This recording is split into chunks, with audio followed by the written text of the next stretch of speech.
Well, hello and welcome back to Star Wars Galaxy of Heroes. Today, we finally got information on Datacron set 13 and what stats we're going to be getting boosted with it. As what's become the norm with Datacron sets, the relic requirements are 1, 3, and 5. The stats that are getting boosted, I believe this is supposed to be special crit avoidance on level 1, like 1 and 2. I could be wrong. We get crit damage, deflection chance, resistance, accuracy, and tenacity. The accuracy and deflection chance worries me to see, but I guess that'll be useful, and also the fact that they don't max out at 100% on the resistance there. That's pretty good. So they're not going to be over the top ridiculous on the stat boost. I mean, crit damage will be good, especially for the factions are getting boosted. Or the resistance will be decent, accuracy and other stuff. But now I gotta zoom this in some because for some reason they made this the size of freaking ants. You have to like zoom it in because they took a screenshot of it and didn't think, oh, maybe we should like zoom in to make sure people can read it. So the levels 3 rolls are all over the place. I don't know what these 100s mean on the edge. Literally, I guess they forgot to get this out in time. We were like, all right, get the screenshots going. Wait, what? So it's dark side, light side, obviously. First time, each side drops below 90%, 70%, 50% health. Doubt is inflicted on random enemies that don't have for 2 turns. This is for dark side. For the light side, they're granted protection up for 2 turns, which can't be dispelled or prevented. Both of them have recovering 2% health protection, gaining on buffs. When they're an inflicted debuff, they gain 2% crit chance stacking for 3 turns. They can dispel debuffs on themselves, and whenever they inflict a debuff, they deal damage equal to 2% of that enemy's max health. Nothing too over the top there, but it is what it is. Now onto the factions. So we have 3 this time, and there's a lot of stuff. Mandalorians, Rebels, Rebel fighters, I should say, not Rebels, so it's not going to be the entire faction getting completely boosted up like crazy. And then Empire. We'll start from the top. Mandalorians, they have some interesting ones. Like whenever they deal damage to it, whenever they damage an enemy with an attack, if that enemy was damaged during the last Mandalorian ally's turn, all Mandalorian allies gain 2% off in stacking until the end of the battle. So that'd be really good with Mandalorians and Bo-Katan Mandalorians. So that's going to be a frightful thing to see. The first time each ally drops 12% health, they reduce their cooldowns by 1 and gain 10% TM. Whenever they grant buffs to another ally, they gain 10% TM, limited once per turn per ally. Whenever they're defeated by a Mandalorian, your characters can't be revived by them. Can't be revived by them? They can't be revived because, they were killed by a Mando. And then the other one is whenever they drop below 100% health, they take a bonus turn, limited once per character per battle. Honestly, probably the best one would be the no revive and the stacking offense if you want to go for like the most bang for your buck. I mean, the resetting of, not resetting, reducing their cooldowns by 1 and gaining TM's not bad the first time they drop below 50% health, but we'll see how well that goes. Rebel fighters, whenever they lose a stack of heal over time, they gain a stack of heal over time. That's a direct buff for the Saw team, which there will even be more callouts for Saw teams in a minute. Whenever they grant buffs to another ally, they gain 10% TM. Whenever they drop below 50% health, they reduce their cooldowns by 1, gain 10% TM. Whenever allies are revived, they gain protection up for 2 turns, and they gain 25% TM, and they reduce their cooldowns by 1. That'll be really good with Mon Mothma. So be prepared to be seeing a lot of Mon Mothma teams with that, unless they're doing the Datacron, which I don't know. It just kind of depends on what people do. I mean, it could all... Will it work? Yeah, it could work with Sana as well, maybe. These Captain Han revives, so maybe... Well, hold on, first let me check myself before I wreck myself, because I need to see who the Rebel fighters are. So Baze, Biggs, Biscuit, Bodhi, Captain Drogon, Rex, Kara, Cassian, blah, blah, blah, blah, blah, blah, Jin. So this will be good with Rogue One teams. It'll also be really good with SRP. Scarif Rebel Pathfinder because of his constant reviving. So, yeah. And then whenever they critically hit an enemy during their turn, that ally gains 10% off its stacking for 2 turns. So there's a good variety of ones. I think it depends on the team you're going. Like if you want to go for a Saw team, that heal over time one will be good. You know, reducing their cooldowns by 1 is also great. Reviving will be good for Jin and the Rogue One team if you're running SRP, Mon Mothma teams. And then critically hit ones will be good with basically any Rebel team, or Rebel fighter team I should say, because it'll only be Rebel fighters, not Rebels, which is really good because some of these would be extremely good with Leia and CLS. Now for the Empire. So, the biggest one obviously is going to be that middle one, but we have whenever an enemy loses TM, all allies gain protection up, stacking 10% for 2 turns. Whenever an ally loses protection up, they gain 10% TM. So, it'd be decent with a Moff Gideon team, or any team with Moff Gideon in it. However, you may want to hold off on going hard on that one because, like I said, we have a couple good ones in the middle here. At the end of the turn, allies gain defense, pin up, and offense up for a turn.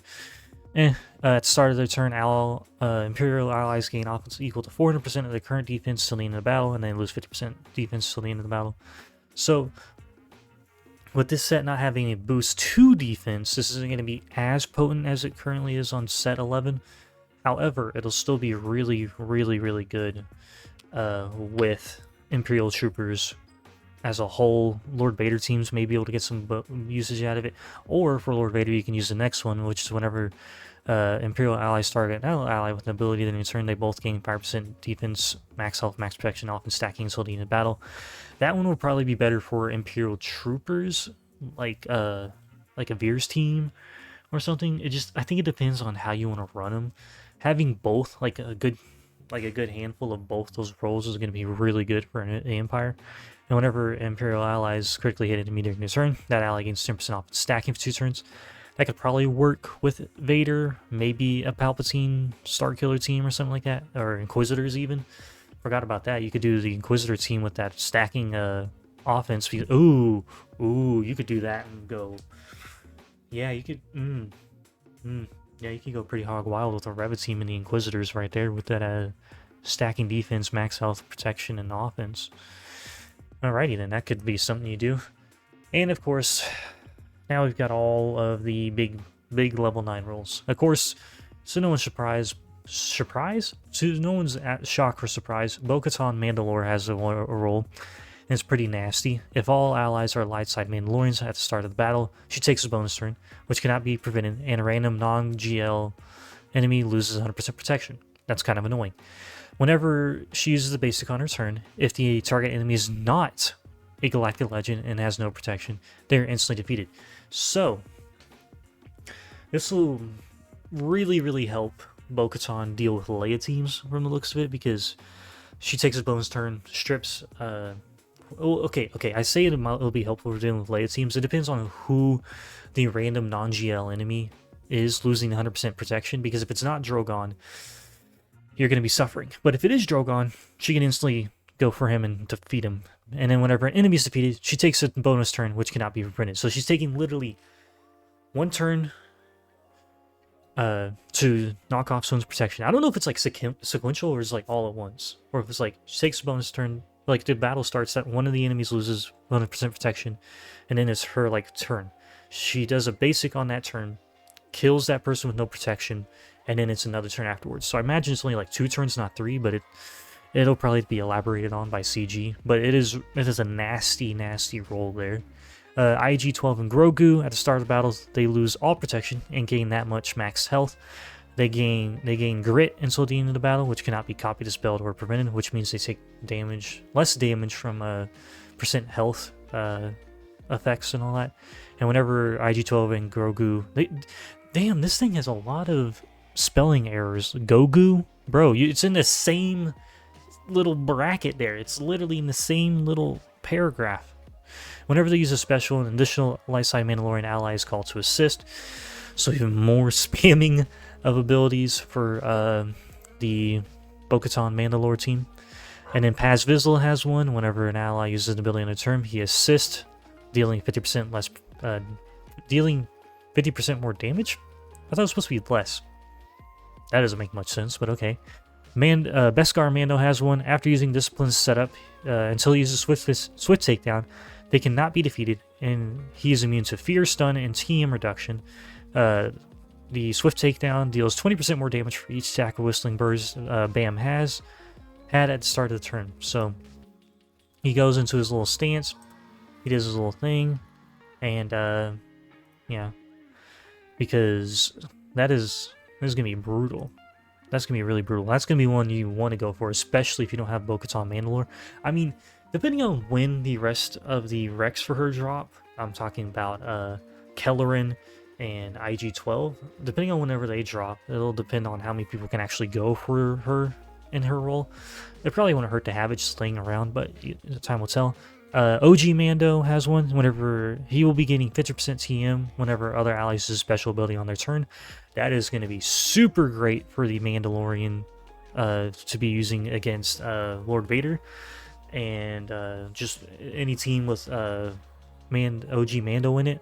For the bounty hunters, they will be having a field day. Now we are going on to the rebel fighters. Chirrut Imwe. If the allied leader is a rebel fighter, whenever an ally gains a stack of heal over time, Chirrut and Baze gain 10% off in stacking until the end of the battle.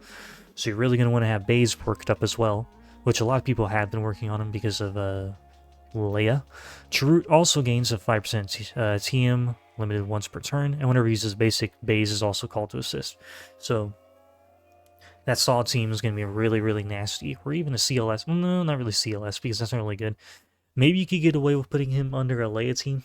I don't know, because that's more your prerogative. But, it's not going to work with Leia, because she's not a rebel fighter. She's just a rebel. So, never mind, that's not going to work, because, yeah, she's just, let's see the tags here. Rebel, yeah, so it's not going to work with Leia. So, it's definitely going to have to be like a Mon Mothma or a Saw kind of thing. And then Bodhi Rook, for some stupid reason, has a role. If the allied leader is a rebel fighter, whenever a rebel fighter ally gains or loses TM, or gets a bonus turn, they recover that much health and protection, which is weird. I don't know how much is that much. It just says that much is what is supposed to be a unknown amount of protection in the health region. What gives? And whenever an enemy loses TM, they lose 10% of their max health. Oh, they take 10% of their max health as true damage. I read that wrong. And whenever Bodhi uses a basic, the target enemy loses 30% turn meter, which cannot be resisted. If Bodhi is defeated while another rebel fighter is active, another spelling error there, he's revived with 2% health and takes a bonus turn. So, I have no idea how useful that's going to be. It's probably going to be kind of spammy if you have him on Mon Mothma teams, especially if you have him hidden away behind some other people, but yeah. Ninjin Ursul has a role, which means Admiral Raddus teams will be getting a slight boost damage-wise, maybe. Whenever she critically hits an enemy, she gains 10% crit damage, defense pin, and offense, stacking, maxing at 200% until the end of the battle. It's not the best thing on the world, but I mean, it's better than nothing. So you can maybe just get it and be like, aha, here you go, Adrad, and then call it good. Lando, for some reason, has one. Whenever another ally uses an ability, he assists, dealing 50% more damage. I don't know if it's supposed to be more or less. Why would you be wanting to do 50% more damage off an assist? Am I stupid or what? Biggs has one. Whenever another ally attacks during his turn, him and that ally gain 25% TM. So that'll be, if you have Biggs, well, I mean, most people have Biggs worked on, but if you have him Relic 5 or higher, that'll be really great for Mon Mothma or Saw teams, because, well, more Mon Mothma because of the assisting constantly, especially if you have Biggs and Wedge, and then whoever else on there. So you've got some good options there. Now the Empire ones are kind of a mixed bag. They're not the worst, but they're also not the best things on the planet. So Dark Trooper Moff Gideon probably has the best one, honestly, outside of like maybe Imperial Probe Droid. I haven't really read over his, but anyways. So, Dark Trooper Moff Gideon at the start of the battle, and whenever he uses a special, if the allied slot is available and there's no allied Dark Trooper, you summon a Dark Trooper. Otherwise, a summoned ally Dark Trooper gains a stack of Dark Trooper Squad. Whenever an ally uses a special ability, all Moff Gideons gain a stack of Insight. Imperial Remnant allies have plus 15% defense and offense for each stack of Insight on the Moff Gideons. So, basically what the game is trying to tell you is don't put Dark Trooper in the Dark Trooper Moff Gideon team. Just have him be Dark Trooper Moff Gideon, Death, maybe Storm, OG Moff Gideon, and Scout, because then you'll be able to run this and have a summoned Dark Trooper be there, and you'll be getting extra defense and all this other stuff. And I mean, you could still do Dark Trooper, but I wonder if the summon a Dark Trooper will be based off of Dark Trooper Moff Gideon's stats, but I guess time will tell. Also, why is the letter I capitalized in Gideon? CG, why'd you not, like, spell check this, or even, like why'd you not check this at all before you sent it out? Imperial Probe Droid, at the start of battle, they lose all protection and gain that much max health. Imperial Probe Droid can be revived after using self-destruct and Norse Taunt. Whenever IPD uses self-destruct, the target enemy takes additional true damage equal to 50% of IPD's max health, which cannot be evaded. Basically makes him kind of a spammy little thing there. Because constant reviving, ignoring of taunts, you know, also the fact that you're using all that max protection, getting that much max health is really great. And the target enemy is taking true damage equal to 50% of Probe Droid's max health is pretty good. So it's pretty decent if you have Imperial Probe Droid worked up. Death Trooper has one. The first time they're defeated, they revive with 100% health, gain 75% protection over time for 2 turns, and takes a bonus turn. Same one as the Rolo one that we're about to lose on set 11. Shore Trooper, whenever Shore is dealt damage, they reflect 20% of the damage dealt back onto the attacker as true damage, which cannot be evaded. This damage cannot defeat enemies. It's not bad. And then Director Krennic has the same thing as Jin does. Whenever he critically hits an enemy, he gains 10% crit damage, defense, spin, and offense stacking, maxing out 200% until the end of the battle. A lot of people have to push Director Krennic up to Relic 5 to use that, because probably most people only have him Relic 4 from the C-Rex. But yeah. So overall, it's a very weird mixed bag of roles for these factions. Not bad, not great. The stats are weird, but they're not horrible either. Also, the fact that we have accuracy reappearing is kind of worrisome. But every time we've seen accuracy as of late, it hasn't mean dodge has made a return, so I guess that's good. They're probably just throwing in accuracy that way we don't get pissed that defense returns with a vengeance. But yeah, I guess we will see how things turn out. And yeah, sorry for it being a little long, rambly video. Kind of, I was just trying to go through all of like the ins and outs of what kind of possibilities you could maybe do with this set. But yeah, if y'all enjoyed, don't forget to hit like and hit subscribe. Thank you for watching, and I will catch you guys later on. I hope you have a good rest of your day.